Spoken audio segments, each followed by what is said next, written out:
तो देखिए बच्चों, आज जो हम लोगों का चैप्टर है उसका नाम है हायर परचेज। तो चलिए मेरे साथ इस चैप्टर को चालू करेंगे जिसका नाम है hire purchase system. Hire purchase system.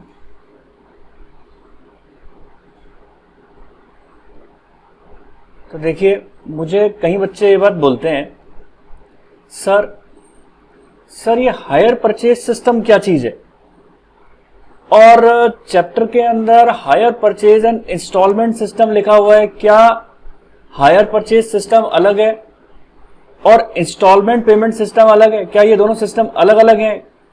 क्या फर्क है दोनों के अंदर? तो मैं आज इसी पर पूरी चर्चा करने आया हूं आपसे कि ये हायर परचेज क्या है, इंस्टॉलमेंट पेमेंट सिस्टम क्या है। कई बच्चे कहते हैं सर हायर परचेज सिस्टम, ये जो चैप्टर है बड़ा कंफ्यूजिंग है, समझ नहीं आता हमें। मैंने कहा बेटे, सबसे आसान चैप्टर हायर परचेज ही है। हम जब इसके कंसेप्ट को एक एक करके समझ लेंगे, तसल्ली से समझ लेंगे, तो आपको भी आसान लगने लगेगा। तो देखिए बच्चों, अगर हम शुरुआत करें तो सबसे पहले मैं आपको ये समझाना चाहता हूं, अगर हायर परचेज सिस्टम की बात करते हैं तो मैं आपको बताना चाहता हूं ट्रांजैक्शन। तो देखिए बच्चों, ट्रांजैक्शंस हमेशा दो तरीके के होते हैं। आपने देखा हो, जो आप पढ़ के आए हैं अपनी पिछली क्लासेस के अंदर, तो आपने देखा हो कि ट्रांजैक्शंस दो तरीके के होते हैं। एक होता है कैश ट्रांजैक्शन, एक होता है कैश ट्रांजैक्शन, ठीक है, और एक होता है क्रेडिट ट्रांजैक्शन। तो देखिए, कैश ट्रांजैक्शन के अंदर क्या होता है, जैसे मान के चलिए ये पर्सन है, ये आप ही हैं, ठीक है, ये आप हैं और ये वेंडर सेलर, मतलब एक परचेजर है, आप अपने आप को परचेजर मान लें, और एक वेंडर होता है, वेंडर बोले या सेलर बोले बात बराबर है, एक वेंडर है, सेलर है, ठीक है। अब आप परचेज करते हैं, ये ए ये बी, आप अपने आप को ए माने। आप अगर परचेज करते हैं और हाथों हाथ कोई भी एसेट अगर हमने परचेज किया, कोई भी एसेट अगर हमने परचेज करते हैं और उसके लिए हम हाथों हाथ कैश में पेमेंट करे आते हैं, कैश पे करे आते हैं, तो ये क्या ट्रांजैक्शन कहलाता है? कैश का ट्रांजैक्शन कहलाता है। और एक होता है क्रेडिट का ट्रांजैक्शन। अब क्रेडिट के ट्रांजैक्शन के अंदर क्या होता है? क्रेडिट के ट्रांजैक्शन के अंदर होता है, अगर हम डायग्राम से बात को समझें, तो ये मान के चलिए आप हैं, ये परचेजर,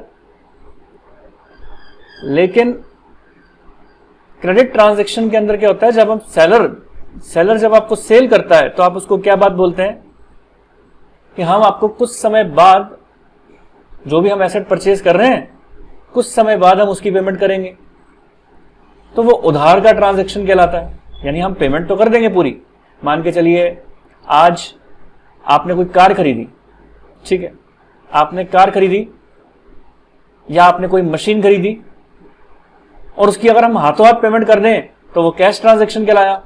और हमने बोला कि भाई ठीक है, कुछ समय बाद पेमेंट करूंगा, ये मेरा जानकार है, कुछ समय बाद इसको पेमेंट करूंगा, 2 महीने बाद, 3 महीने बाद, तो ये क्रेडिट ट्रांजैक्शन कहलाएगा, ठीक है, उधार का ट्रांजैक्शन। और मान के चलिए अगर कर रहा हूं मैं क्रेडिट ट्रांजैक्शन, मतलब मैं खरीद कर आ रहा हूं लेकिन हाथों हाथ पेमेंट नहीं कर रहा और उसकी किस्तें बनवा लेता हूं, किस्तें कहते हैं ना, फाइनेंस पर ले ली चीज, यानी किस्त करवा दी, इंस्टॉलमेंट्स पर ले ली, तो वो क्या कहलाता है? हमारा hire purchase system. Instalment system जो होता है वही हायर परचेज सिस्टम होता है कि मैंने एसेट्स तो खरीदे आया, लेकिन उसके हाथों हाथ पेमेंट ना करके लिया मैंने उधार में ही है, लेकिन उसकी मैंने किस्तें करा दी हैं। अब लेकिन क्योंकि हमारे पास टर्मिनोलॉजी दो है, हायर परचेज सिस्टम और इंस्टॉलमेंट पेमेंट सिस्टम, तो इंस्टॉलमेंट सिस्टम के अंदर दो तरीके की बातें आ गई, यानी इंस्टॉलमेंट सिस्टम के अंदर दो तरीके की बातें आ गई। क्या? एक हो गया, लिख दीजिए, हायर परचेज सिस्टम, एक तो हो गया हायर परचेज सिस्टम, और दूसरा हो गया इंस्टॉलमेंट पेमेंट सिस्टम। तो यानी हमें मोटा मोटी बात ये तो समझ में आ गई कि हायर परचेज सिस्टम हो या इंस्टॉलमेंट पेमेंट सिस्टम हो, दोनों का मतलब वही है कि किस्तों के अंदर हमने अपने पैसे को चुकाना है। तो चलिए बच्चों, देखते ये है कि दोनों में फर्क क्या है, क्या क्या चीजें। तो देखिए बच्चों, अब सबसे पहले अगर मैं बात करता हूं हायर परचेज की, तो ये हायर परचेज क्या है?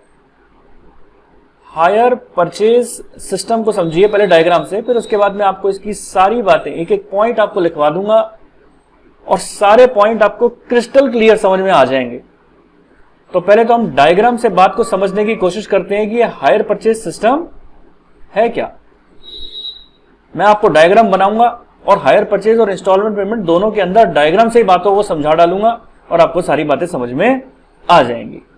तो देखिए बच्चों, सबसे पहले आप ये मान के चलें कि ये आप हैं, जो person assets higher purchase system पर खरीदता है, यानी जो परचेजर होता है उसको हम क्या बोलते हैं? Hire purchaser. उसको क्या बोलते हैं? Hire purchaser. और जो आपको एसेट्स इंस्टॉलमेंट पर देगा, यानी जो बेचने वाला होता है, उसको आप क्या बोलेंगे? उसको हम बोलेंगे हायर वेंडर। यानी एक हायर परचेजर हो गया और दूसरा हायर वेंडर हो गया। अब देखिए, आपने कोई भी एसेट, मान के चलिए कोई मशीन हो गई, कोई कार हो गई, किसी भी तरीके की कोई एसेट्स हो गई, आपने वो एसेट्स खरीदी, आपने वो एसेट्स परचेज किया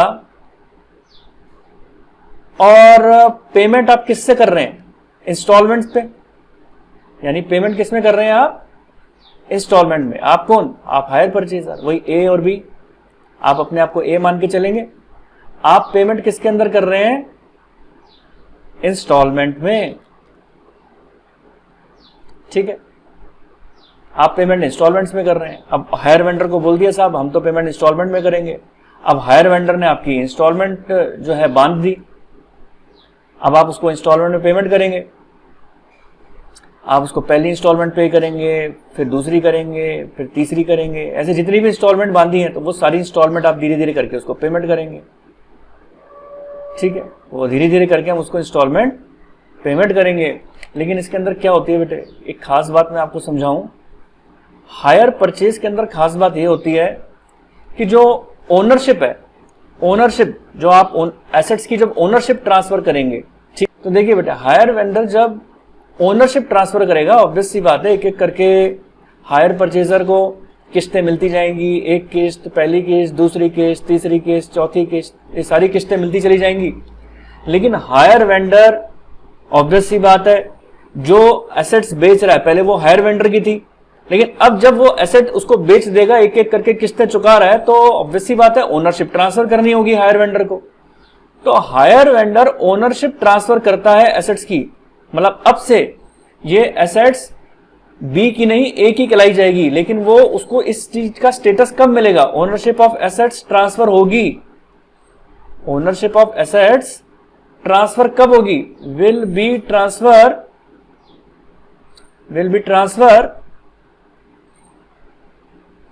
on payment of last installment, on payment of last installment। यानी जब तक, क्या चीज कहना चाहता हूं, बहुत गौर से समझिएगा बच्चों बातों को, ये कंसेप्ट क्लैरिटी के लिए बहुत जरूरी है। हायर वेंडर को जब तक आखिरी किस्त नहीं मिल जाएगी अपनी एसेट की, तब तक हायर वेंडर एसेट्स की ओनरशिप हायर परचेजर तक ट्रांसफर नहीं करेगा। अब आप बोलेंगे सर क्या इस बात का समझ में नहीं आया, थोड़ा खुल के समझाओ। तो मैंने कहा देखिए बच्चों, अभी होता क्या है कि अगर हम कोई भी एसेट्स खरीदने जाते हैं, हाथों हाथ हमने कैश दिया, आप बाइक खरीदने गए, ड्यूक खरीदने गए, अपनी पापा जी से बोला भाई मेरे को तो ड्यूक लेनी है, बढ़िया सी बाइक, और आप वो बाइक लेने चले जाते हैं, आप ड्यूक लेने गए और कैश दिया, और जैसे ही आपने कैश दिया उसके पेपर सब आरसी सब आपके नाम बन जाती है, वो एसेट्स आपकी हो जाती है, यानी आप ओनरशिप आपको ट्रांसफर हो जाती है कैश देते ही। लेकिन इंस्टॉलमेंट पेमेंट यानी हायर परचेज सिस्टम के अंदर ऐसा नहीं होता। हायर परचेज सिस्टम के अंदर आप एक एक करके किस्तें चुका रहे हैं, उसको इंस्टॉलमेंट चुका रहे हैं हायर वेंडर को, और जब तक आपकी आखिरी किस्त नहीं चुकाई जाएगी, जब तक हायर वेंडर उस एसेट्स की ओनरशिप हायर परचेजर के नाम नहीं करता। ठीक है सर, ये बात हमको आपकी समझ में आ गई। सर लेकिन हायर परचेजर में किस तरीके की एसेट्स हम खरीद सकते हैं? मैंने कहा बेटे ये बड़ा इंपॉर्टेंट क्वेश्चन है कि अपन हायर परचेज सिस्टम के अंदर किस तरीके की एसेट्स खरीद सकते हैं। तो मैं आपको बताऊं कि जिन एसेट्स की हाई वैल्यू होती है, हाई वैल्यू ऑफ एसेट्स, वो सारी आप इसके अंदर खरीद सकते हैं, जैसे कि ट्रक, हैवी मशीन्स, कार, इसी तरीके की जिसकी वैल्यू हाई होती है, जिसकी मार्केट में आपको रीसेलेबल वैल्यू अच्छी मिल जाए, हाई वैल्यू मिल जाए। अब आपके मन में एक विचार उठेगा कि सर ये आप हाई वैल्यू के ऊपर बड़ा जोर दे रहे हैं, ऐसा क्यों? क्योंकि बेटे अभी मैंने आने वाले टाइम पे, अभी जस्ट थोड़ी देर बाद में आपको भी इंस्टॉलमेंट पेमेंट के बारे में बात बताऊंगा और आपको ये बात बोलूंगा कि इंस्टॉलमेंट पेमेंट के अंदर हम उन सारी एसेट्स को इंस्टॉलमेंट पेमेंट सिस्टम के अंदर लिखते हैं जिनकी वैल्यू हाई नहीं होती, और इसके पीछे फिर मैं आपको कारण बताऊंगा कि ऐसा क्यों कि हायर परचेजर सिस्टम के अंदर, हायर परचेज सिस्टम के अंदर हाई वैल्यू की एसेट्स को ही हायर परचेज करवाया जाता है, और इंस्टॉलमेंट पेमेंट के अंदर लो वैल्यू की जो एसेट्स होती हैं उनको इंस्टॉलमेंट पर लिया जाता है। ऐसा क्यों, इसके बारे में चर्चा करेंगे। लेकिन अभी आप एक बार हायर परचेज का मीनिंग समझते चलें, इस डायग्राम से उसका पूरा प्रोसीजर समझते चलें, सारा अकाउंटिंग ट्रीटमेंट, और जो बातें मैं डायग्राम में लिखवा रहा हूं वो सारी बातें मैं आपको थ्योरी के अंदर भी साथ साथ लिखवाते चलूंगा, ताकि एग्जाम टाइम के ऊपर आपको किसी भी तरीके का कोई कंफ्यूजन ना रहे, और उन एसेट्स उन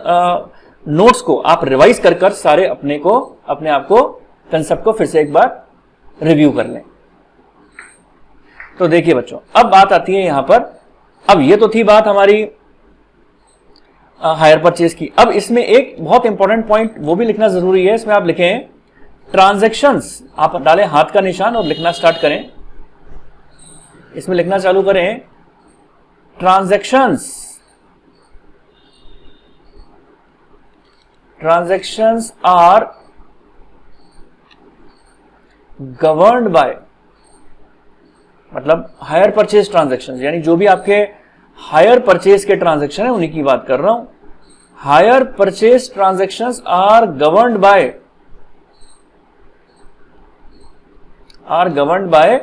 हायर परचेज एक्ट, यानी इन पे हायर परचेज का एक्ट लगता है। ये सारे ट्रांजैक्शन किसके द्वारा गवर्न किए जाते हैं? हायर परचेज एक्ट 1972, यानी हायर परचेज एक्ट 1972 से ही ये सारे ट्रांजैक्शंस आपके गवर्न किए जाते हैं। तो चलिए बच्चों, ये तो बात थी हायर परचेज सिस्टम की। अब हम बात कर लेते हैं इंस्टॉलमेंट पेमेंट सिस्टम की, कि इंस्टॉलमेंट पेमेंट सिस्टम कैसा होता है और उसके अंदर सारी बातें क्या रहती हैं। तो चलिए मेरे साथ साथ इस पे हेडिंग डालें, instalment system, instalment payment system, instalment payment system. अब क्या फर्क होता है हायर परचेज सिस्टम के अंदर और इंस्टॉलमेंट पेमेंट सिस्टम के अंदर, तो गौर से समझिएगा। मैं बनाऊंगा फिर से डायग्राम। अब आप देखिए डायग्राम से बात को समझे। मैंने कहा ये कौन, पहले जैसे हायर परचेजर था तो यहां पर आप इसका नाम केवल क्या लिखेंगे, परचेजर। ये कौन है यहां पर, ये है परचेजर। हायर वर्ड यूज नहीं करेंगे क्योंकि इंस्टॉलमेंट सिस्टम है। और ये कौन है, हायर वेंडर नहीं, केवल वेंडर। यहां पर वेंडर, पहले भी आप एसेट परचेज कर रहे थे, अब भी आप एसेट्स परचेज कर रहे हैं। एसेट्स परचेज, पहले भी इंस्टॉलमेंट थी, ऑब्वियस सी बात है आपने इंस्टॉलमेंट में ही लिया था, किस्तें बनवाई थी, तो अब भी हम किस्तें बनवाएंगे। तो यहां पर पहली किस्त, फिर दूसरी किस्त, फिर तीसरी किस्त, चौथी किस्त, यानी पहली इंस्टॉलमेंट, दूसरी इंस्टॉलमेंट, तीसरी, चौथी, ऐसे कई 12, 18 जो भी इंस्टॉलमेंट्स हैं आप करवा सकते हैं।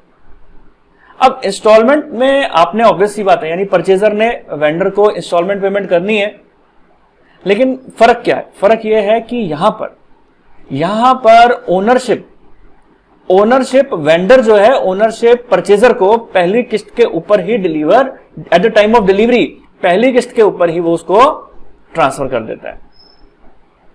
जब आपकी गुड्स की डिलीवरी होगी, मान के चलिए डाउन पेमेंट हुआ है, तो डाउन पेमेंट के वक्त ही डिलीवरी हो जाती है उसकी। जैसी डिलीवरी हुई ओनरशिप ट्रांसफर हो गई। यानी वेंडर ने, लिख दीजिए इसको, कि वेंडर ने ओनरशिप जो ट्रांसफर करनी है परचेजर को, वो कब करनी है? Eight the time of delivery of goods. जब गुड्स की डिलीवरी होगी तो डाउन पेमेंट करते वक्त हो जाएगी। डाउन पेमेंट नहीं, डायरेक्टली इंस्टॉलमेंट करवा रहे हो तो फर्स्ट इंस्टॉलमेंट के वक्त हो जाएगी। यानी eight the time of delivery आपकी इंस्टॉलमेंट पेमेंट सिस्टम के अंदर eight the time of delivery he ownership transfer हो जाती है। ये फर्क है, ये मेन फर्क है इसके अंदर। अब आप देखिए, लिखें इसमें, डालें हाथ का निशान, इंपॉर्टेंट नोट है। Ownership of assets, ownership of assets is transfer on the date of delivery of assets, on the date of delivery of assets। ठीक है, डिलीवरी ऑफ एसेट्स। तो यानी मेन डिफरेंस इसके अंदर यही है। तो क्या देखा आपने इसके अंदर? लगाएं, इसके अंदर भी हाथ का निशान लगा दें, इंपॉर्टेंट है, बना दें सितारा, जिससे ध्यान रहे कि एग्जाम टाइम पे इन चीजों को नोट डाउन करके जाना है, हमें देख कर जाना है। इस पर क्वेश्चन बन सकते हैं। तो क्या चीज देखी हमने? इंस्टॉलमेंट पेमेंट सिस्टम के अंदर और हायर परचेज सिस्टम के अंदर बेसिकली फर्क यही है कि यहां पर दोनों के अंदर बेसिकली यहां पर क्या डिफरेंस है कि ownership of assets will be transfer on the payment of last instalment, और यहां पर on the date of delivery of assets, जब भी आप एसेट्स की डिलीवरी कर देंगे और वो ओनरशिप आपकी ट्रांसफर हो जाएगी वेंडर से परचेजर की तरफ। अब देखिए, इसमें एग्जांपल के तौर पे देखें तो इसमें कौन कौन सी एसेट्स को आप इंस्टॉलमेंट पेमेंट सिस्टम पे लेते हैं जिनकी वैल्यू लो वैल्यू होती है, जिनकी मार्केट वैल्यू ज्यादा नहीं होती, जैसे कि टीवी, जैसे कि फ्रिज, वॉशिंग मशीन। अब ऐसा क्यों? ऐसा इसलिए क्योंकि देखिए बेटे, अगर हायर परचेज सिस्टम के अंदर परचेजर, इन केस मान के चलिए कि परचेजर डिफॉल्टर हो जाता है और वो 1 या 2 किस्त चुकाने के बाद आगे की किस्तें नहीं चुका पाता, तो ऐसी स्थिति में क्योंकि एसेट्स की कीमत ज्यादा है, हाई वैल्यू की है, क्योंकि एसेट्स की कीमत ज्यादा है, हाई वैल्यू की है, तो वहां पर हायर वेंडर क्या काम करता है? एसेट्स को जब्त कर लेता है। एसेट्स को क्या करता है? जब्त कर लेता है, यानी रीपोजेस कर लेता है। और रीपोजेस करके एसेट्स की कीमत, उसको जब्त करके क्या करता है? हायर वेंडर क्या काम करता है? इन केस की इंस्टॉलमेंट्स चुकाने के लिए अगर कैपेबल नहीं हो पाता, हायर परचेजर ने मान लो 2 इंस्टॉलमेंट चुकाई है, उसके आगे की इंस्टॉलमेंट नहीं चुकाई, तो हायर वेंडर क्या काम करता है? एसेट्स को जब्त कर लेता है। क्या करता है? उसको, गुड्स को, उस एसेट्स को रीपोजेस कर लेता है। और रीपोजेस करने के बाद ये कहता है कि साहब जो तुमने किस्तें चुकाई, अब वो तो मेरी हो गई, अब एसेट्स भी मेरी हो गई, क्योंकि तुम आगे की किस्तें चुका नहीं रहे, और उस एसेट्स को वो किसी और को मार्केट वैल्यू के ऊपर बेच देगा। हायर परचेज के अंदर आप देखें तो जो भी आप अपनी एसेट्स को हायर परचेज इंस्टॉलमेंट पर लेते हैं, उसकी वैल्यू हायर होती है, उसकी मार्केट वैल्यू अच्छी खासी वसूल हो जाती है मार्केट में, इसीलिए हायर वैल्यू को हायर परचेज सिस्टम पे लिया जाता है। और यहां पर ओनरशिप हम कब ट्रांसफर करते हैं? लास्ट इंस्टॉलमेंट के ऊपर। यानी मालिक कौन रहेगा? मालिक तो यही रहेगा, ओनरशिप तो हायर वेंडर के पास ही है, हायर परचेजर थोड़ा ना रहेगा। और हायर वेंडर गुड्स को रीपोजेस करके किसी और को बेच देता है, क्योंकि ओनरशिप तो हायर वेंडर के पास ही है। हायर परचेजर ने नहीं चुकाई है इंस्टॉलमेंट आगे की, हायर वेंडर ने गुड्स को जब्त कर लिया, एसेट्स को जब्त कर लिया और किसी दूसरे इंसान को बेच दिया उसको, और हायर वेंडर सिक्योर, उसने अपना पैसा वसूल कर लिया। इसीलिए हायर वैल्यू की गुड्स को हायर परचेज सिस्टम पे लिया जाता है, और ओनरशिप इसी वजह से ही सबसे आखिर में जाके लास्ट इंस्टॉलमेंट के वक्त उसको ट्रांसफर की जाती है हायर परचेजर को। अगर ओनरशिप पहली इंस्टॉलमेंट पर ही ट्रांसफर कर देते इसमें, तो हायर वेंडर के पास कोई राइट नहीं रह जाता गुड्स को रीपोजेस करने का। तो ये कारण है हायर परचेज सिस्टम के अंदर हम ओनरशिप लास्ट इंस्टॉलमेंट पर ट्रांसफर करते हैं, हायर वैल्यू ऑफ गुड्स लेते हैं। और देखिए इंस्टॉलमेंट सिस्टम के अंदर लो वैल्यू ऑफ गुड्स होते हैं। मान के चलिए टीवी है। अब आप सोचें जरा इस बात को कि टीवी, अब हायर परचेजर मान के चलिए ये ए नाम का हायर परचेजर है, इसको परचेजर है, हायर परचेजर इनफैक्ट नहीं बोलेंगे इसमें, परचेजर है, इसने इंस्टॉलमेंट के ऊपर वेंडर से टीवी ले लिया। अब 1 साल की इंस्टॉलमेंट्स कराई और 1 साल के अंदर उसने टीवी को उसके बच्चों ने भी चलाया, उसने भी चलाया, पूरा उसकी टीवी की जो है पूरी कसर निकाल दी। या मान के चलिए फ्रिज लिया, वॉशिंग मशीन लिया, इतने कपड़े धोए कि पूरी वॉशिंग मशीन बजने लग गई। अब साहब कोई कपड़े नहीं धुलते उसके अंदर। 1 साल के अंदर पूरी वॉशिंग मशीन का सत्यानाश कर दिया। अब देखिए, अब केस को जरा समझिएगा, हुआ क्या कि इसके अंदर अब वेंडर क्या काम करेगा?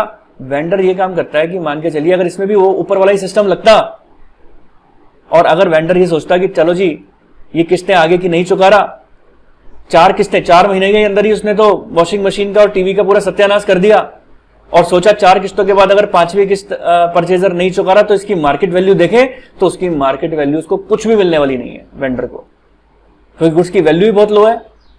तो ऐसी स्थिति के अंदर वेंडर क्या काम करता है? वेंडर कहता है कि साहब मेरे से ओनरशिप तो आप पहली किस्त के वक्त ही ले लो, जब eight the time of delivery ले लो। इन केस की अगर तुमने मेरी इंस्टॉलमेंट को नहीं चुकाया तो मैं तुम्हारा गुड्स रीपोजेस करने नहीं आऊंगा, मैं तुम्हारे ऊपर लीगल प्रोसीडिंग करूंगा, कोर्ट के द्वारा केस करके मैं तुमसे पैसा वसूल करूंगा।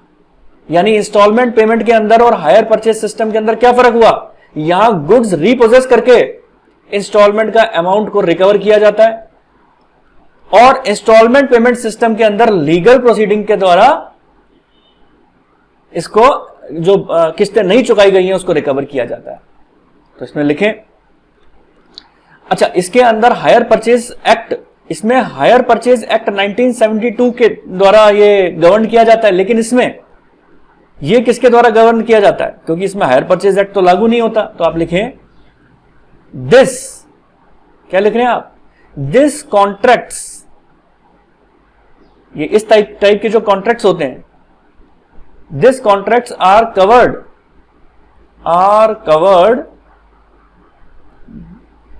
these contracts are covered under the Sales of Goods Act, under the Sales of Goods Act, Sales of Goods Act 1930, यानी सेल्स ऑफ गुड्स एक्ट 1930 के द्वारा ये कवर किए जाते हैं। तो अब आप समझ गए होंगे कि क्या फर्क होता है हायर परचेज सिस्टम में और क्या फर्क होता है इंस्टॉलमेंट पेमेंट सिस्टम में। पूरा अकाउंटिंग ट्रीटमेंट भी सीखना है। सर मैंने कहा बोलो सर एक काम करो ना सर जी, जो आपने बातें लिखवाई थी बताई थी अभी ये रीपोजेशन की, ये बातें भी लिखवा दो। तो मैंने कहा लिखो फिर। In case of default in payment of instalment, in case of default in payment of installment, in case of default in payment of installment, vendor क्या काम करता है ऐसी स्थिति के अंदर? ये जो वेंडर है ये क्या करेगा? वेंडर गुड्स का रीपोजेस कर लेगा। Vendor repossessed the goods, repossess the goods या फिर एसेट्स, जो भी आप गुड्स एसेट्स परचेज कर रहे हैं उसको रीपोजेस कर लेगा। रीपोजेस का मतलब क्या? जब्त कर लेगा। जो किस्तें जमा कराई है वो तो अब मेरी हो गई, एसेट्स भी मेरी हो गई। ठीक है, आगे देखें बच्चों। अब इसके अंदर क्या चीज है? Repossession is possible because goods are of higher value. तो लिखें आप इसमें repossession is possible because goods are of higher value, because goods are of higher value पे हैं गुड्स हमारे, ठीक है जी। और होता क्या, नेक्स्ट स्टेप, रिपोजेस तो कर लिया। अब देखिए रिपोजेस तो कर लिया, गुड्स रिपोजेस, जो गुड्स रिपोजेस किया है उसको क्या करते हैं, सोल्ड कर देते हैं। Goods repossess, sold and dues recovered, sold and dues recover. लेकिन इंस्टॉलमेंट पेमेंट सिस्टम में ऐसा नहीं है। क्या है इसके अंदर, रिपोजेशन पॉसिबल नहीं है, रिपोजेशन नहीं करते। क्यों नहीं करते, उसका कारण मैंने आपको बताया, रिपोजेशन पॉसिबल नहीं है, गुड्स की वैल्यू कम है, रिकवरी कुछ नहीं होगा। तो लिखें repossession not possible because goods are not of higher value, because goods are not of higher value, not of higher value, यानी गुड्स की कीमत ज्यादा नहीं है, लो वैल्यू के गुड्स हैं, इस वजह से उसकी मार्केट वैल्यू तो रिकवर नहीं होगी, तो इस वजह से नहीं करते। तो ऐसी स्थिति के अंदर अमाउंट रिकवर करने के लिए क्या करना पड़ता है, अगर डिफॉल्टर परचेजर है तो dues can be recovered, dues can be recovered by legal proceedings, ठीक है जी। तो ये था हायर परचेज और इंस्टॉलमेंट पेमेंट का पूरा इंट्रोडक्शन। तो उम्मीद है यहां तक की बात आपको अच्छी तरीके से समझ में आई होगी। तो चलिए, जो बातें हमने समझी हायर परचेज के बारे में और इंस्टॉलमेंट पेमेंट सिस्टम के बारे में, उन सब के बारे में जो भी हमने अभी प्रैक्टिकल बातें सीखी हैं उसकी थ्योरेटिकल बात हम सारी लिख लेते हैं। तो आप लोग मेरे साथ साथ लिखना चालू करें। Meaning of higher purchase system, meaning of higher purchase system. अब ये सारी बातें आप सिस्टमेटिकली एक एक करके लिखते चले जाएं, जिससे आपके पास सारे नोट सिस्टमेटिकली इकट्ठे हो जाएंगे। तो लगाएं इसके अंदर हाथ का निशान और लिखना स्टार्ट करें। Under higher purchase system, under hire purchase system,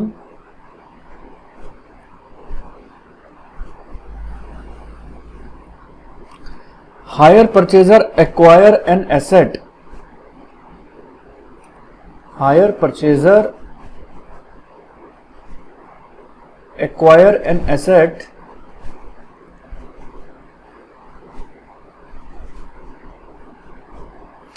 from hire vendor on installment basis, from hire vendor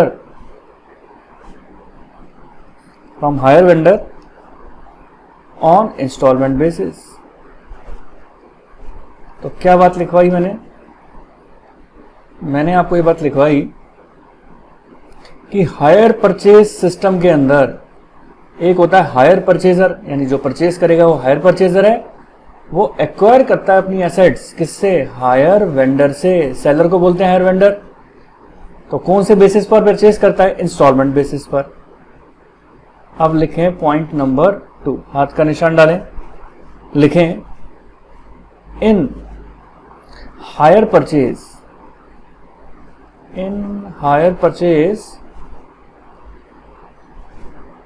agreement, in hire purchase agreement, ownership of the goods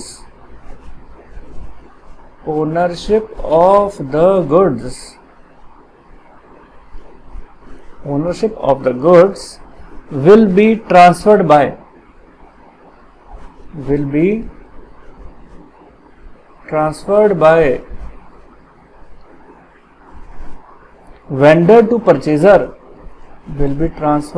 vendor to purchaser, after making payment of all installments,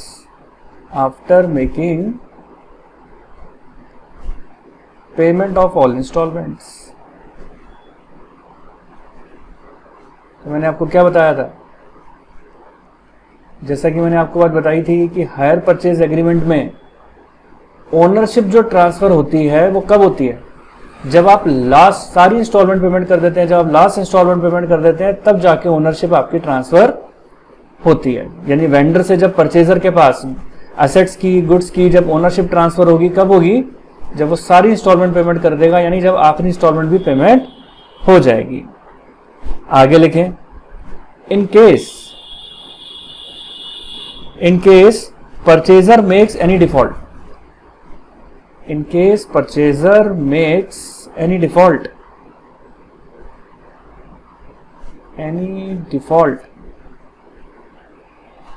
ठीक है, in payment of instalments, in payment of installments,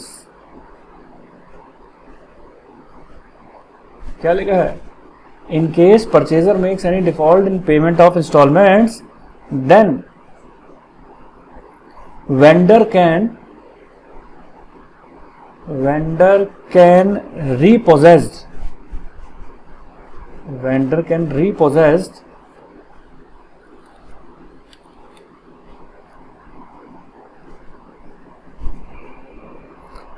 and goods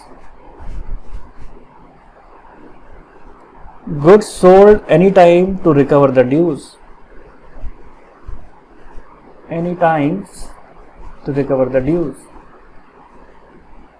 तो क्या कहना चाहते हैं इस point में, जैसा कि मैंने अपने डायग्राम में आपको बताया था कि मान के चलिए जो हायर परचेजर है वो अगर किसी भी तरीके का कोई डिफॉल्ट कर देता है, अपनी इंस्टॉलमेंट पेमेंट नहीं कर पाता, ठीक है, तो वेंडर क्या काम करता है, हायर परचेज एग्रीमेंट के तहत उसके गुड्स को क्या कर लेता है, रीपोजेस कर लेता है। तो यहां आप देखिए कि रीपोजेस का मतलब क्या होता है, रीपोजेस का मतलब होता है गुड्स को जब्त कर लेना, उन गुड्स को जब्त कर लेता है, उन एसेट्स को जब्त कर लेता है।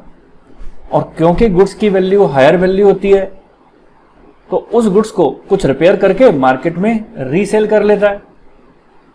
जो हायर वेंडर है उन गुड्स को जब्त कर लेता है, जब्त करके मार्केट में रीसेल कर देता है और अपने जो इंस्टॉलमेंट जो नहीं चुका पाया हायर परचेजर उसका अमाउंट को रिकवर कर लेता है। तो ये सिस्टम है इसमें गुड्स रिपोजेशन का। तो अकाउंटिंग ट्रीटमेंट में आपको रिपोजेशन भी सीखना है। अगला हाथ का निशान डालिए, लिखें these transactions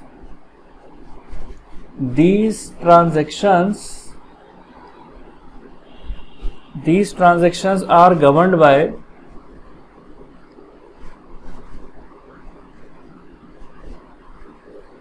These transactions are governed by Hire Purchase Act 1972. Hire Purchase Act 1972। तो यानी ये जो भी ट्रांजेक्शन्स आप करते हो, ये जितनी भी बातें हैं हायर परचेज की, ये कौन से एक्ट के द्वारा गवर्न की जाती हैं, हायर परचेज एक्ट 1972 के द्वारा। ठीक है, अब जैसा कि मैंने बताया कि इसमें रीपोजेशन हो जाता है और इंस्टॉलमेंट पेमेंट में रीपोजेशन नहीं होता। ऐसा कारण क्या है?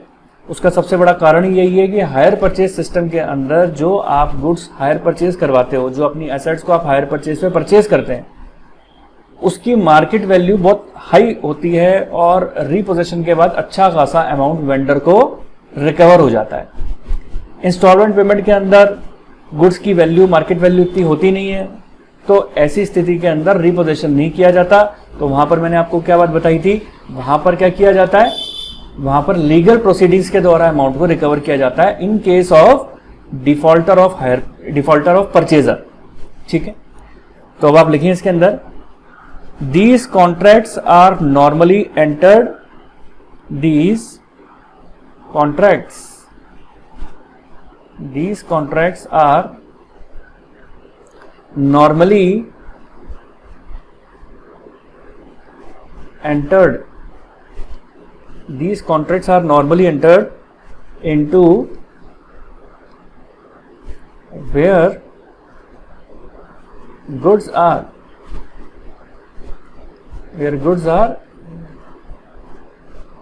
resellable, in the markets, resellable in the market।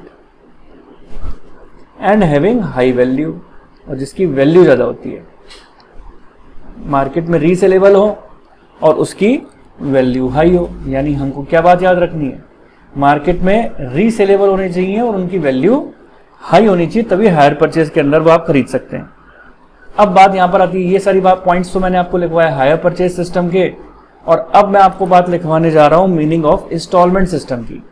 इनकी मीनिंग के बाद थोड़ा टर्मिनोलॉजी के बारे में डिस्कस करेंगे, इसकी क्या क्या टर्मिनोलॉजीज हैं, और फिर उसके बाद मैं आप लोगों को इसका अकाउंटिंग ट्रीटमेंट बताऊंगा, फिर क्वेश्चंस करके बताऊंगा। तो आप लिखें meaning of installment system, meaning of installment system, ठीक है जी। तो मीनिंग ऑफ इंस्टॉलमेंट सिस्टम में लगाएं हाथ का निशान। अब installment system, hire purchase system के बारे में पढ़ लिया, अब इंस्टॉलमेंट सिस्टम के बारे में पढ़ेंगे, फिर अपने आप आपको दोनों के अंदर फर्क समझ में आ जाएगा। तो लिखें in this system ownership of goods is transferred, ownership of goods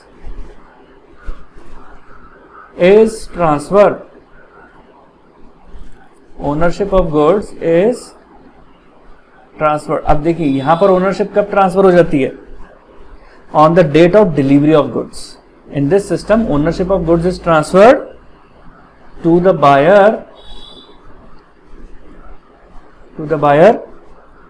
on the date of delivery of goods. On the date of delivery of goods.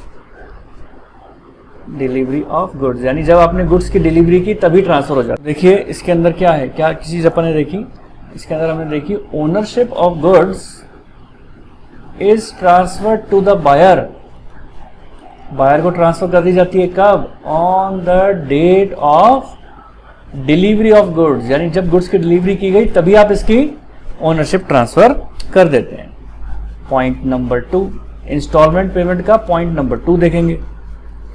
In this system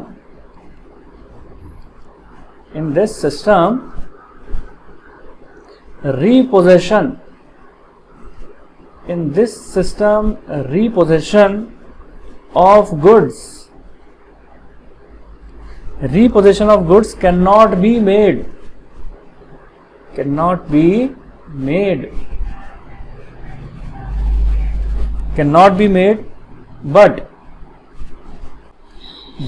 dues can be recovered by legal proceeds, यानी court के द्वारा legal proceeding करके ही हम इसके amount को recover कर सकते हैं। क्योंकि मार्केट में अगर हायर परचेज के जैसे मार्केट के अंदर अगर हम इन गुड्स को बेचेंगे तो उसकी कोई वैल्यू तो अच्छी खासी रिकवर नहीं होगी। क्यों नहीं होगी, क्योंकि market value of the goods are very low, because market value of the goods are very low, of goods are very low, ठीक है। नेक्स्ट देखें बच्चों, दीज कॉन्ट्रैक्ट्स। अब जैसे कि वहां पर हायर परचेज एक्ट, वहां पर क्या लगता है, हायर परचेज एक्ट 1972 लगता है, तो यहां पर क्या लगेगा, ये कवर होता है सेल्स ऑफ गुड्स एक्ट 1930 से। तो लिखें these contracts covered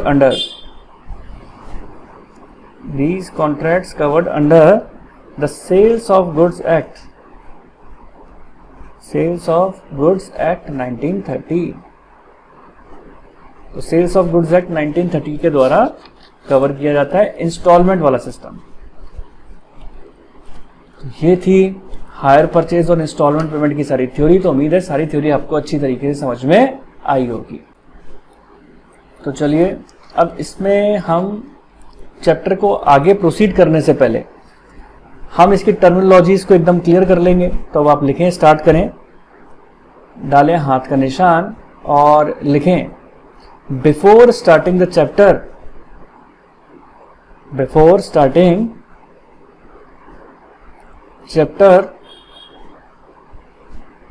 we should clear about terminologies we should clear about terminologies, जो इसकी टर्मिनोलॉजीज हैं उसको क्लियर होना चाहिए। अब वो टर्मिनोलॉजीज क्या हैं तो बात करते हैं। पहला जो क्वेश्चंस आपके आएंगे उसके अंदर जो वर्डिंग्स यूज में आएंगी उनके मतलब अपन को पता होना चाहिए। सबसे पहले बात आएगी आपकी cash price of assets. Cash price of assets या गुड्स जो भी आप खरीद रहे हैं उसकी कैश प्राइस क्या है। फिर आपका आएगा इसके अंदर hire purchase price of assets. तो हमें पता होना चाहिए कि हायर परचेज प्राइस का मतलब क्या है। Hire purchase price of assets, ठीक है जी।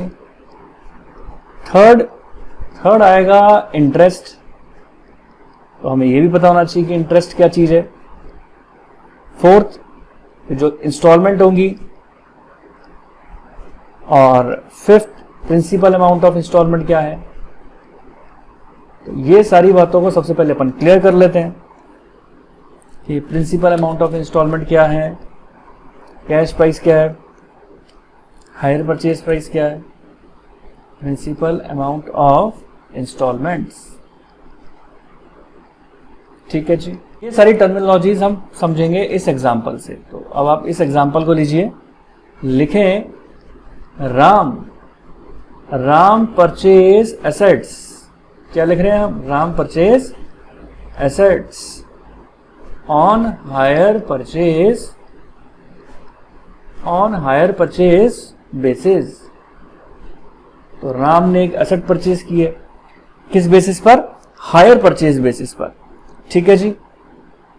अब देखिए हायर परचेज प्राइस क्या है। Hire purchase price of assets वो आपको दे रखी है के अंदर, hire purchase price of assets दे रखी है। अब क्वेश्चन के अंदर hire purchase price of assets क्या है, वो है 1,80,000। तो अब आप लिखिए इसके अंदर 1,80,000। इसके बाद है एनुअल इंस्टॉलमेंट्स, ठीक है। अब एनुअल इंस्टॉलमेंट 3 इंस्टॉलमेंट है। एनुअल इंस्टॉलमेंट कितनी है? 3 इंस्टॉलमेंट्स हैं। नंबर ऑफ इंस्टॉलमेंट्स कितनी है एनुअली? 3। 50,000 रुपीज की ईच है। 50,000 रुपए की एनुअल इंस्टॉलमेंट है। अब आती है बात कैश प्राइस।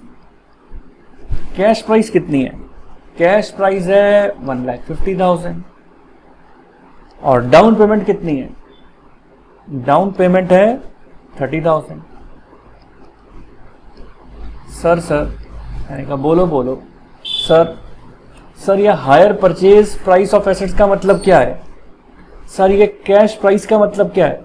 सर ये डाउन पेमेंट का मतलब क्या है? सर हमें कुछ भी समझ में नहीं आ रहा। मैंने कहा देखो बेटे, आप कोई भी अपनी एसेट्स परचेज करने जाते हो, ठीक है। अब राम ने एक एसेट परचेज की, मान के चलो ये मशीन परचेज की, ये राम है। इस राम ने ये मशीन परचेज की किस्तों में, हायर परचेज पर, ठीक है। अब अगर ये कैश में जाके इस एसेट्स को परचेज करे आता, कैश में जाकर अगर इस एसेट्स को परचेज करे आता, तो इसकी कैश प्राइस कितनी होती? इसकी कैश प्राइस होती 1,50,000 की, ठीक है। अब क्योंकि इसने किस्तों में परचेज किया है तो हायर परचेज प्राइस इसको पेमेंट करनी पड़ी। क्या सर? Higher purchase price? हाँ भाई, ऑब्वियस सी बात है। कोई अगर आपको किस्तों में धीरे धीरे करके आप किसी को अमाउंट पेमेंट करोगे तो वो आपको क्यों आपसे 1,50,000 लेगा? ऑब्वियस सी बात है, आपसे ज्यादा अमाउंट लेगा। उसने आपसे किस्तों को मिला मिलू के आपसे कितने पैसे लिए? 1,80,000। तो कितने ज्यादा लिए?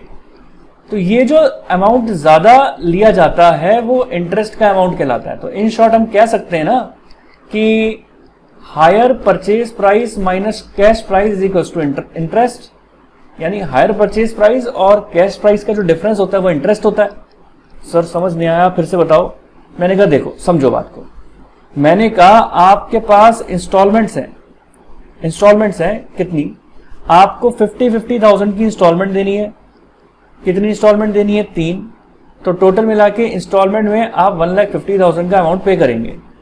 प्लस जैसे ही आपने परचेज किया था, तो अगर आप किस्तों में परचेज करते हो यानी हायर परचेज सिस्टम पे करते हो तो आपको परचेज के टाइम पर कुछ डाउन पेमेंट भी करना पड़ेगा 30,000 का, ठीक है।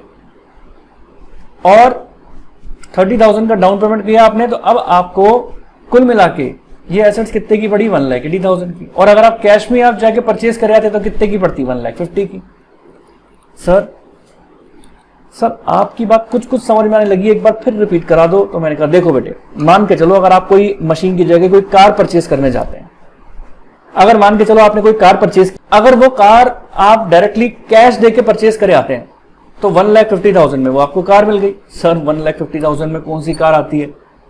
मैंने कहा बेटे मानना ही तो है, मान लो आपने कोई कार परचेज किया है 1,50,000 की, आपने कार परचेज किया, कैश आप दिया और आपको 1,50,000 की लेकर आ गए कार। लेकिन यही अगर आप उसको इंस्टॉलमेंट में लेकर अगर आते हैं तो इंस्टॉलमेंट में किस तरीके से लेकर आएंगे? जब भी हम कोई इंस्टॉलमेंट में कोई चीज लेकर आते हैं तो उसको धीरे धीरे अमाउंट पेमेंट करते हैं, तो यानी हर महीने में हम उसको पेमेंट करेंगे। तो हमने 50,000 की 3 किस्तें बनवा ली और ये बोला है कि हम आपको धीरे धीरे पेमेंट कर देंगे। तो 50,000 की जब आप पेमेंट कर रहे हो धीरे धीरे 3 किस्तों के अंदर, तो आपके 50,000 के हिसाब से अगर 3 इंस्टॉलमेंट करते हो तो 1,50,000 रुपीज आपके चले जाते हैं। लेकिन एग्रीमेंट के समय पर जब आप कार उठा के घर लेकर आ रहे हो तो ऑब्वियस सी बात है कुछ अमाउंट तो देकर आओगे ना आप उसको। तो जब कार उठा के घर पे लेकर आ रहे हैं तो उस समय eight the time of delivery of the assets जो हम पेमेंट करते हैं वो डाउन पेमेंट कहलाता है। अब बच्चे कहते हैं सर कैश प्राइस के वक्त क्या डाउन पेमेंट नहीं होता? नहीं, क्योंकि उस वक्त तो हमने सारा पैसा एक साथ पेमेंट कर दिया। तो वही तो बात है। तो यहां पर जब भी हमें किस्तों में अमाउंट लेकर आएंगे तो आपको डाउन पेमेंट करना पड़ेगा। अब ये हुआ आपका हायर परचेज प्राइस। तो सर आपका मतलब ये है कि इंस्टॉलमेंट प्लस डाउन पेमेंट करते हैं तो हायर परचेज प्राइस बनती है। हाँ, और जो एक्स्ट्रा अमाउंट आप पे करते हो वो इंटरेस्ट का अमाउंट होता है। लेकिन मजे की बात यह है कि जो आपकी इंस्टॉलमेंट्स हैं 50,000 की जो आपने इंस्टॉलमेंट पेमेंट किया है, ये 50,000 की पहली इंस्टॉलमेंट, ये 50,000 की दूसरी इंस्टॉलमेंट और ये 50,000 की तीसरी इंस्टॉलमेंट। ये जो आप 50,000 की इंस्टॉलमेंट पेमेंट कर रहे हो, तो मजे की बात यह है कि हमें क्वेश्चन के अंदर जब आप एंट्रीज करेंगे तो आपको इस 50,000 के अंदर प्रिंसिपल का अमाउंट अलग करना है। यानी ऑब्वियस सी बात है हर किस्त के अंदर इंटरेस्ट का अमाउंट जुड़ा हुआ होगा। आपको हर किस्त के अंदर जो हमको जो यहां पर कैलकुलेशन करनी है, जो हमारा काम है करने का, वो यही है कि आपको प्रिंसिपल का अमाउंट अलग करना है, इंटरेस्ट का अमाउंट अलग करना है, प्रिंसिपल का अमाउंट अलग करना है, इंटरेस्ट का अमाउंट अलग करना है। यहां पर भी प्रिंसिपल का अमाउंट अलग करना है, इंटरेस्ट का अमाउंट अलग करना है। सर ऐसा क्यों करना है? मैंने कहा बच्चों देखो ऐसा इसलिए करना है आपको प्रिंसिपल और इंटरेस्ट का अमाउंट अलग, क्योंकि आपकी हर इंस्टॉलमेंट की एंट्री होनी है और उसमें आपको इंटरेस्ट की एंट्री करनी पड़ेगी। इंटरेस्ट बार बार ड्यू करना पड़ेगा आपको। तो जब आपको बार बार इंटरेस्ट ड्यू करना पड़ेगा तो हमारे को सबसे पहले वर्किंग नोट बनाकर, कुछ बच्चे टेबल बना के काम करते हैं, तो वो वर्किंग नोट या टेबल बनाकर आपको हर इंस्टॉलमेंट के अंदर कितना इंटरेस्ट का अमाउंट है, अब मैंने ओवरऑल इंटरेस्ट तो आपको बता दिया, लेकिन हर इंस्टॉलमेंट में कितना इंटरेस्ट का अमाउंट है वो हमें अलग करना पड़ेगा, ताकि जब हम इसकी अकाउंटिंग ट्रीटमेंट करने बैठे, जनरल एंट्री करने बैठे, ताकि हमें आराम से पता लग जाए कि इंटरेस्ट का हर इंस्टॉलमेंट के अंदर कितना अमाउंट है और प्रिंसिपल का अमाउंट कितना है। ठीक है, ठीक है सर, हमें आपकी बात समझ में आ गई। तो मैंने कहा देखो बच्चों, ये था इसका ओवर रिव्यू कि हमें इस चैप्टर में करना क्या है। हर इंस्टॉलमेंट के अंदर से प्रिंसिपल का अमाउंट अलग करना है, इंटरेस्ट का अमाउंट अलग करना है। अब आपके कई क्वेश्चन तो ऐसे आएंगे शुरुआत में कि आपको क्वेश्चन के अंदर इंटरेस्ट तो दूर की बात है, जनरल एंट्री तो दूर की बात है, आपको क्वेश्चन के अंदर कैश प्राइस ही नहीं दे रखी होगी। आपको क्वेश्चन के अंदर कैश प्राइस फाइंड आउट करने को बोलेंगे कि बोलेंगे निकालो सबसे पहले कैश प्राइस। तो आपको सबसे पहले क्या चीज निकालनी है इसके अंदर? कैश प्राइस फाइंड आउट करनी है। ठीक है, कैश प्राइस फाइंड आउट करनी है। और कैश प्राइस फाइंड आउट करने के भी कई सारे मेथड होते हैं। एक रिवर्स कैलकुलेशन मेथड होता है, एक एन्युटी मेथड होता है। वो सारी बातें आगे जाके हम लोगों ने चर्चा करनी। जब आपके पास कैश प्राइस आ जाएगी, फिर आप इंस्टॉलमेंट में ईच इंस्टॉलमेंट का इंटरेस्ट निकालेंगे, फिर उसका अकाउंटिंग ट्रीटमेंट करेंगे। अब इसके अंदर भी जो अकाउंटिंग ट्रीटमेंट होता है वह हायर परचेजर की बुक में अलग होता है, हायर वेंडर की बुक में अलग होता है। फिर हायर परचेजर की बुक के अंदर भी कई सारे मेथड्स होते हैं। तो वो सारी चीजों की चर्चा अपन को एक एक करके करनी है। हर एक पॉइंट में आपको लिखवाता चलूंगा, एक एक बात आपको अच्छी तरीके से क्लियर हो जाएगी। तो ये था टर्मिनोलॉजी का पॉइंट। तो उम्मीद करता हूं यहां तक की बात भी आपको अच्छी तरीके से समझ में आ गई होगी। तो चलिए, हायर परचेज में आज हम लोगों को बात करना है मेथड ऑफ अकाउंटिंग के बारे में। तो किस तरीके से अकाउंटिंग होती है हायर परचेज में, हायर परचेजर की बुक्स में कैसे होती है, हायर वेंडर की बुक्स में क्या होती है, इन सभी बातों की चर्चा आज हम लोगों को करनी है। तो आप लोग मेरे साथ साथ लिखना चालू करें। Method of accounting, methods of accounting, यानी हायर परचेज की अकाउंटिंग मेथड हमको देखना है। तो देखिए, जो बेसिकली मेथड्स हैं, जो बुक मतलब जो अकाउंटिंग होगी आपकी, वो अकाउंटिंग आपकी दोनों की बुक्स के अंदर होगी। किस किस की? हायर परचेजर की बुक में भी होगी और हायर वेंडर की बुक्स में भी होगी। तो accounting in the books of hire purchaser, in the books of hire purchaser. और दूसरी एंट्री हमें क्या चीज सीखनी है, दूसरी किसकी बुक्स के अंदर अपन को अकाउंटिंग ट्रीटमेंट सीखना है? In the books of hire vendor, in the books of hire vendor. ठीक है जी। तो देखिए बच्चों, अब है क्या, in the books of hire purchaser की बात करूं तो हायर परचेजर की बुक्स में अकाउंटिंग करने के दो मेथड्स हैं। मेथड नंबर पहला, cash price method, cash price method. और मेथड नंबर दूसरा, इंटरेस्ट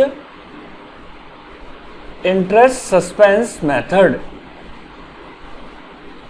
अब आपके मन में एक विचार उठेगा, सर, मैंने कहा बोलो। सर एक बात बताओ, हायर परचेजर की बुक्स में तो दो तरीके हैं, दो मेथड्स हैं अकाउंटिंग ट्रीटमेंट करने के, क्या हायर वेंडर की बुक्स में भी दो मेथड होते हैं? मैंने कहा हाँ। सर कौन कौन से होते हैं? मैंने कहा देखो, यहां जिसको आप कैश प्राइस मेथड कहते हो हायर वेंडर की बुक्स में, उसी को हम सेल्स मेथड कह देते हैं। ओ, तो सर मतलब मेथड सेम है, वहां कैश प्राइस मेथड बोल देंगे या सेल्स मेथड बोलेंगे? मैंने कहा वही तो। और सर बताइए यहां पर? मैंने कहा यहां पर वही सेम, इंटरेस्ट सस्पेंस मेथड। अच्छा, इंटरेस्ट सस्पेंस मेथड, यानी इंटरेस्ट सस्पेंस मेथड का तो यहां पर भी नाम वही है, यहां पर भी नाम वही है, लेकिन यहां पर कैश प्राइस मेथड बोल देते हैं इस मेथड को और यहां पर सेल्स मेथड बोल देते हैं हायर वेंडर में। मेथड सेम ही है।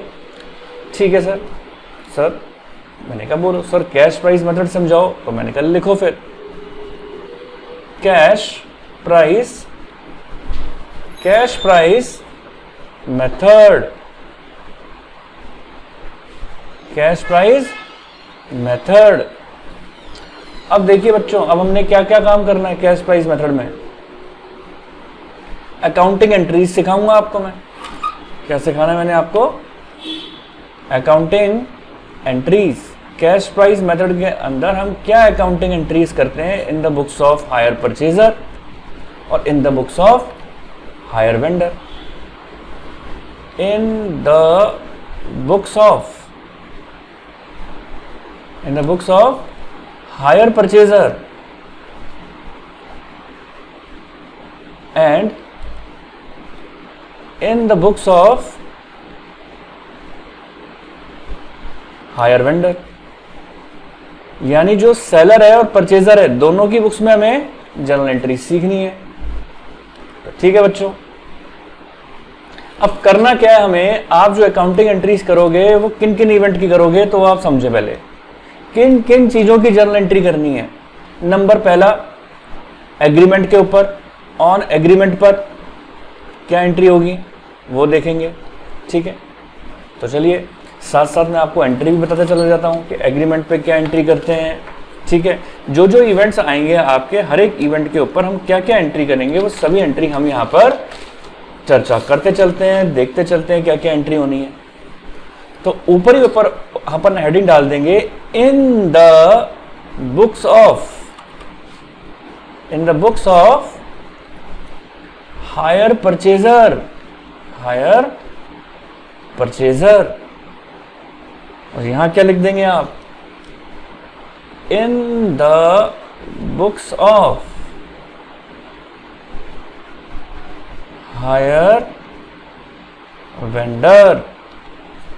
तो चलिए, जैसे ही एग्रीमेंट करते हैं हम, एग्रीमेंट करते ही हायर परचेजर के पास ऑब्वियस सी बात है एसेट्स आ जाएंगी, ठीक है। हायर परचेजर के पास क्या आ जाएंगी, एसेट्स आ जाएंगी। लेकिन वो एक अलग बात है कि ओनरशिप जब तक लास्ट इंस्टॉलमेंट पेमेंट नहीं करेंगे तब तक नहीं आएगी। लेकिन एसेट्स एक बार तो अपनी बुक्स के अंदर शो कर देंगे हम। तो अब आप इसकी एंट्री क्या करने वाले हैं, assets on hire purchase account debit to hire vendor, assets on hire purchase account debit to hire vendor account. और देखिए, अब ये एसेट्स जो हायर परचेजर है वो क्या काम करेगा, इस एसेट्स को अपनी बुक्स के अंदर फिक्स्ड एसेट्स के रूप में बैलेंस शीट में जाके दिखाएगा, फिक्स्ड एसेट्स में बैलेंस शीट के अंदर, ठीक है जी। और हायर वेंडर को कैसे दिखाएगा अपनी बुक्स के अंदर, बैलेंस शीट के अंदर बोरोइंग्स के नाम से लायबिलिटीज साइड में दिखाएगा, बोरोइंग्स लायबिलिटीज साइड में। तो ये तो एंट्री हो गई आपकी हायर परचेजर की बुक्स में। नरेशन आ जाएगा being assets acquired on hire purchase, being assets acquired on hire purchase, यानी हायर परचेज पर जब भी आप एसेट्स परचेज करेंगे तो सबसे पहली एंट्री एग्रीमेंट पर यही होनी है। अब सवाल ये उठता है कि इसी एंट्री की कॉरेस्पॉन्डिंग अगर एंट्री हम देखें तो वेंडर की बुक्स में क्या एंट्री हो जाएगी, क्योंकि दोनों की बुक्स में आपको एंट्री को समझना जरूरी है। अगर इसी चीज की अगर आप कॉरेस्पॉन्डिंग एंट्री देखते हैं तो वेंडर की बुक्स में एग्रीमेंट पर क्या एंट्री हो जाएगी। तो देखिए बच्चों, है क्या, हायर परचेजर ने अपनी बुक्स के अंदर एसेट्स क्रिएट किया क्योंकि एसेट आया उसके पास, लेकिन वेंडर की तो सेल्स हो गई, वेंडर की तो सेल्स हो गई क्योंकि वेंडर का तो गुड्स बिक गया। आप कहीं पर भी एज अ परचेजर अगर एसेट परचेज करने जाते हैं तो आपकी एसेट कहलाती है, लेकिन सेलर की तो गुड्स होता है, उसकी तो सेल्स कहलाएगी। तो ये सेल्स हो गया, और क्योंकि सारा पैसा अभी नहीं मिला तो हायर परचेजर ने हायर वेंडर को a kind of creditor create किया था, तो हायर वेंडर हायर परचेजर को एज अ डेटर क्रिएट करेगा। तो एंट्री हो जाएगी hire purchaser account debit, hire purchaser account debit और टू सेल्स अकाउंट। तो देखिए बच्चों, खास बात इसके अंदर ये है कि ये एंट्री भी कैश प्राइस से होती है और यहां पर भी ये कैश प्राइस से ही होनी है, ठीक है जी। यानी कैश प्राइस पर हम ये एंट्री कर डालेंगे और आप नरेशन लिखेंगे being goods sold on hire purchase basis, hire purchase basis. तो देखिए बच्चों, है क्या, आपको दोनों की बुक्स के अंदर, चाहे हायर परचेजर हो चाहे हायर वेंडर की बुक्स हो, दोनों की बुक्स के अंदर एंट्री करना सीखना है, ताकि किसी तरीके से भी कैसे भी क्वेश्चन घुमा फिरा के अगर पूछ लिया जाता है तो आपको एंट्री बिल्कुल क्लियर होनी चाहिए कि परचेजर की बुक्स में क्या एंट्री होगी और वेंडर की बुक्स में क्या एंट्री होगी। अब आपके मन में विचार उठेगा कि सर ठीक है सर, बिल्कुल सही कहते हो, हमने एंट्री समझ ली है कि परचेजर की बुक्स में क्या एंट्री होनी है और इसमें वेंडर की बुक्स में क्या एंट्री होनी है, सर आगे बताओ। मैंने कहा देखो बच्चों, अब नेक्स्ट इवेंट जो हमारा होता है वो क्या होता है, on down payment. On down payment यानी ऑब्वियस सी बात है, जब हम किस्तों में यानी हायर परचेज बेसिस पर जब आप कोई भी एसेट खरीदने जाते हो तो आपको कुछ हद तक डाउन पेमेंट तो करनी ही होती है। एग्रीमेंट करने पर परचेजर की बुक्स में ये एंट्री हो गई, वेंडर की बुक्स में भी हो गई। अब डाउन पेमेंट करते हैं तो ऑब्वियस सी बात है, किसको डाउन पेमेंट करेगा, हायर परचेजर, हायर वेंडर को। तो डाउन पेमेंट करने पर एंट्री होती है हायर वेंडर जो तुरंत भुगतान जिसे बोलते हैं कि एसेट परचेज करते ही, जैसे एग्जांपल के तौर पे मान के चलिए अगर आप 2,50,000 की अगर कोई कार खरीद के आ रहे हैं तो 50,000 तो आपने डाउन पेमेंट कर दिया, बाकी का आपने 2 लाख रुपीस जो बैलेंस बचे उसकी आपने किस्तें बंधवा ली, तो वो जो 50,000 आपने इमीडिएट पेमेंट किया वो कहलाता है डाउन पेमेंट। तो hire vendor account debit to bank, यानी डाउन पेमेंट पर एंट्री हो जाएगी आपकी hire vendor account debit to bank account, being down payment made, being down payment made, यानी डाउन पेमेंट कर दी गई। अब आप बोलेंगे सर मैंने कहा बोलो सर, क्या डाउन पेमेंट जो की गई है उसकी एंट्री वेंडर की बुक्स में भी होगी? मैंने कहा बिल्कुल होगी। हायर परचेजर अगर डाउन पेमेंट करता है तो वो किसको करेगा? हायर वेंडर को। और हायर वेंडर क्या काम करेगा? उस डाउन पेमेंट का पैसे को रिसीव करेगा। बिल्कुल सर। तो मैंने कहा फिर सोचना क्या है, इसकी कॉरेस्पॉन्डिंग एंट्री कर डालो। इसने टू बैंक करके पेमेंट किया तो इसने रिसीव किया bank account debit, bank account debit, और किससे रिसीव किया? हायर परचेजर से। तो to hire purchaser, bank account debit to hire purchaser, being down payment collected, being down payment collected, ये एंट्री डाउन पेमेंट की भी हो जाएगी। तो उम्मीद है ये 2 पॉइंट तक आपको अच्छी तरीके से बातें मेरी समझ में आ गई होंगी। तो देखिए बच्चों, एंट्रीज चल रही थी हमारी, तो अब यहां पर भी आप हेडिंग डाल दीजिए in the books of hire purchaser, यहां पर in the books of hire vendor, in the books of hire vendor. तो देखिए बच्चों, अब क्या चीज होती है इसके अंदर? अब इसके अंदर आपको क्या काम करना है? अब ऑब्वियस सी बात है, अब हम इंस्टॉलमेंट पेमेंट करेंगे, लेकिन इंस्टॉलमेंट पेमेंट से पहले क्या चीज होनी है? तो देखिए बच्चों, अब क्या चीज है इसके अंदर? In the books of hire purchaser पर जो हमें एंट्री करनी है वो किस तरीके से करनी है? आप इंस्टॉलमेंट पेमेंट करेंगे तो इंस्टॉलमेंट में इंटरेस्ट का अमाउंट भी होता है, तो सबसे पहले हमें क्या काम करना है? इंटरेस्ट को ड्यू करना है।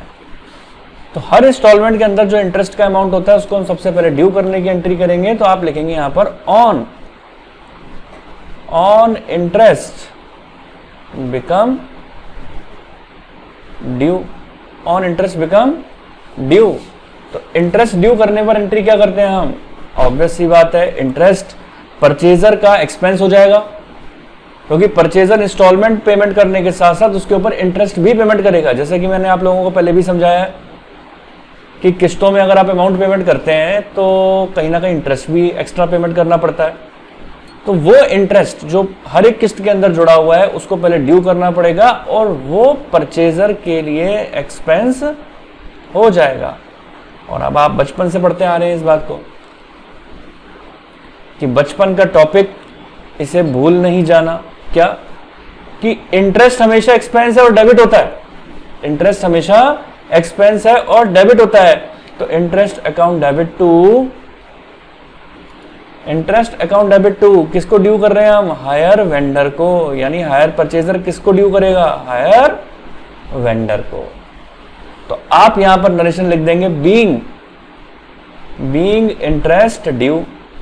सो सिंपल बेटे, हायर परचेज टॉपिक इतना आसान कि मेरे पास शब्द नहीं है बोलने के लिए। सर आप जिस टॉपिक को आसान कहते हो वही मुश्किल होता है। मैंने कहा नहीं बच्चों, नहीं, हायर परचेज टॉपिक वाकई आसान है।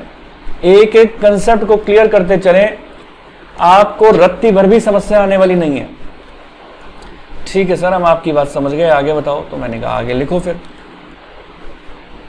अब देखिए बच्चों, इंटरेस्ट हायर परचेजर के लिए तो एक्सपेंस है, क्या हायर वेंडर के लिए भी एक्सपेंस होगा? नहीं, हायर वेंडर के लिए तो वो इनकम हो जाएगी।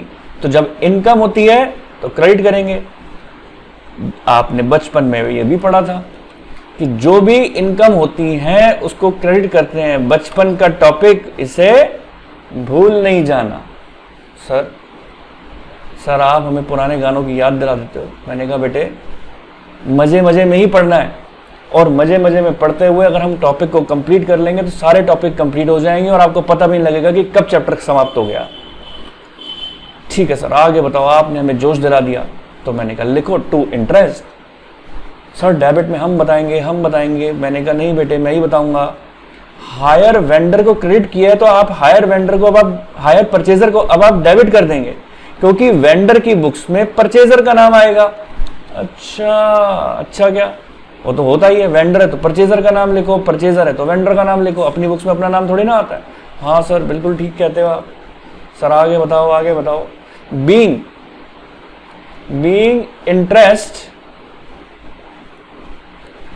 Interest due. बस खत्म।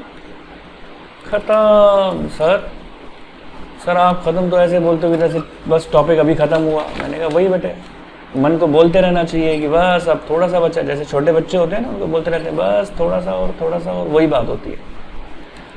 सर आगे बताओ। तो मैंने कहा लो फिर, अब आप एंट्री करेंगे इंस्टॉलमेंट पेमेंट की, ऑन पेमेंट ऑफ इंस्टॉलमेंट। और याद रहे बच्चों, अब याद क्या रखना है कि ये जो इंस्टॉलमेंट अगर आप पेमेंट जो करने जा रहे हैं ये विद इंटरेस्ट का अमाउंट होगा।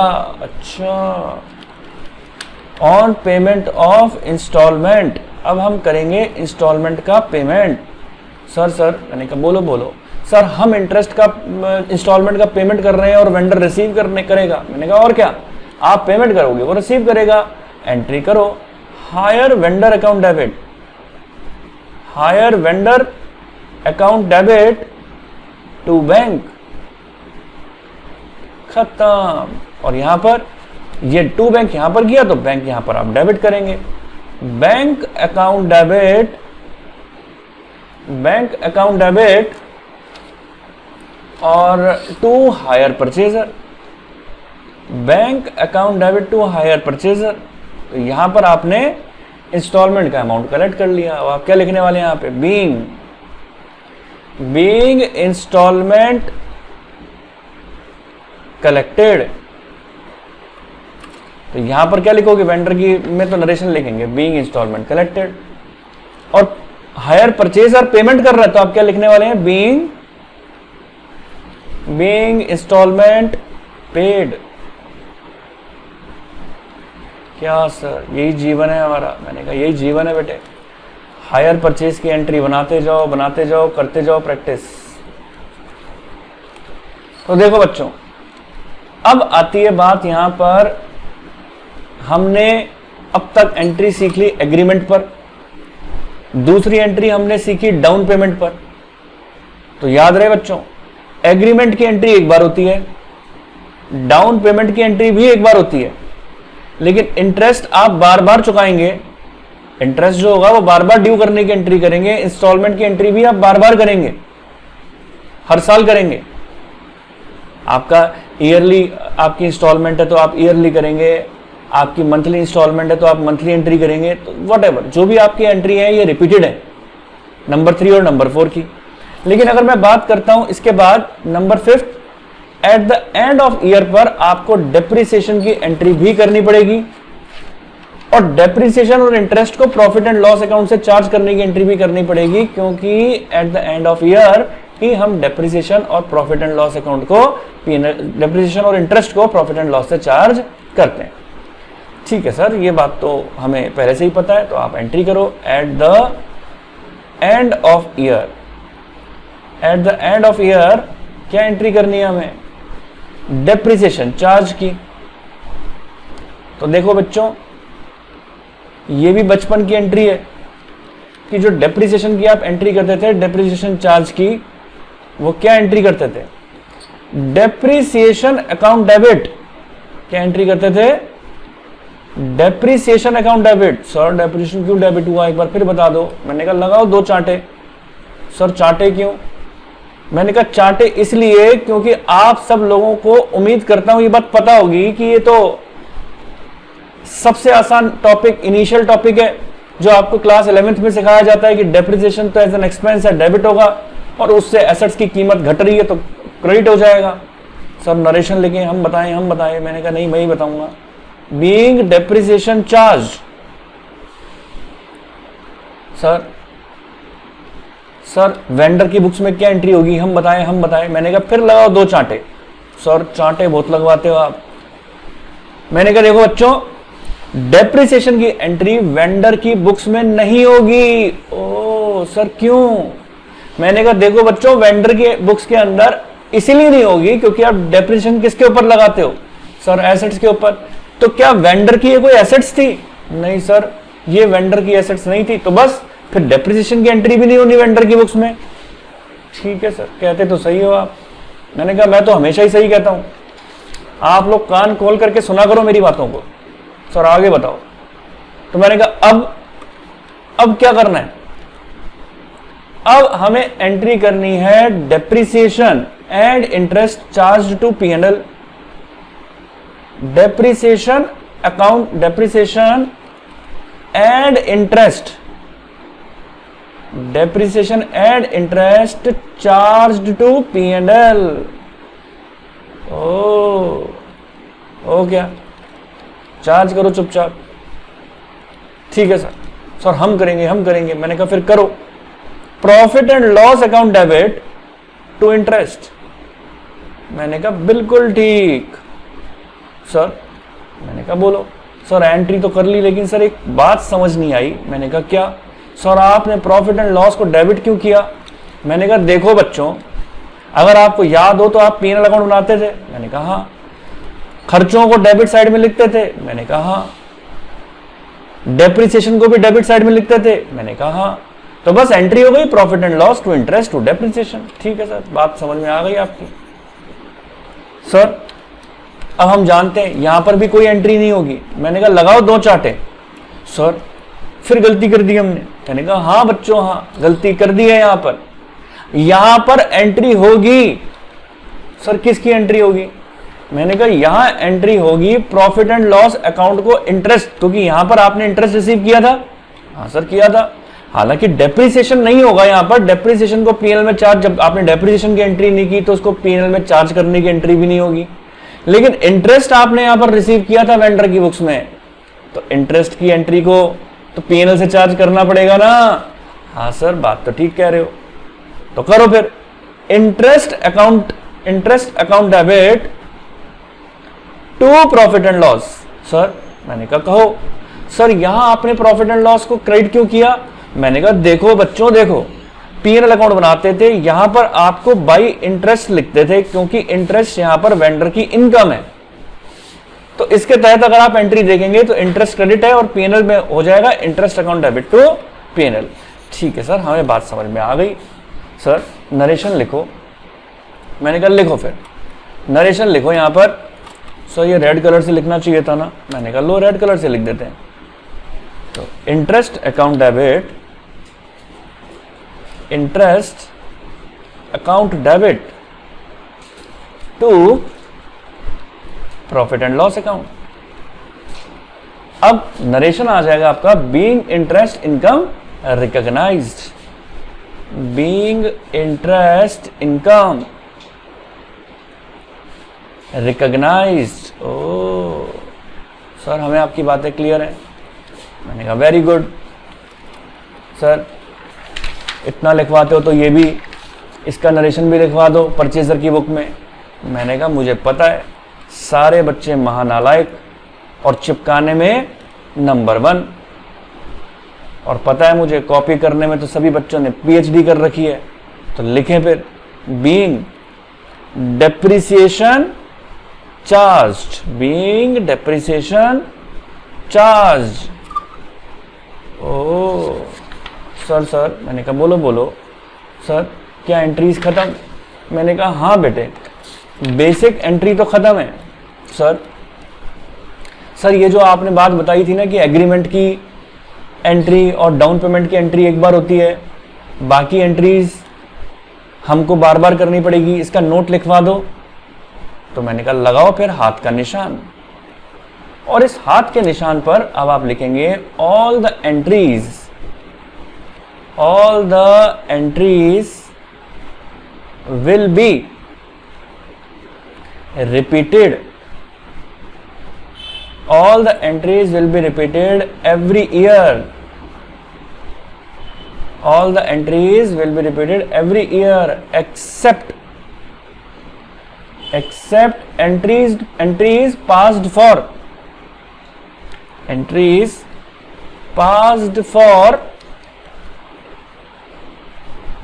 acquisition of assets. एक्विजिशन मतलब होता है purchase of assets and down payment. खत्म. ठीक है सर. सबसे आसान हायर परचेज. सर मैंने कहा बोलो सर. अब तो हमें भी ये लगने लगा है कि हायर परचेज आसान है. मैंने कहा मैंने तो कहा ही था बेटे. आओ यहां पर भी नोट डाल दो. All the entries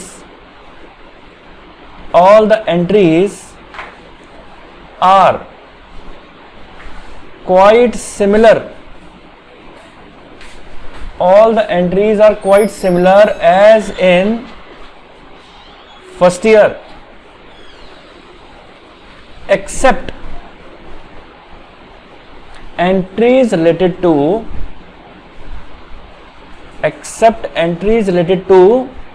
sales and down payment.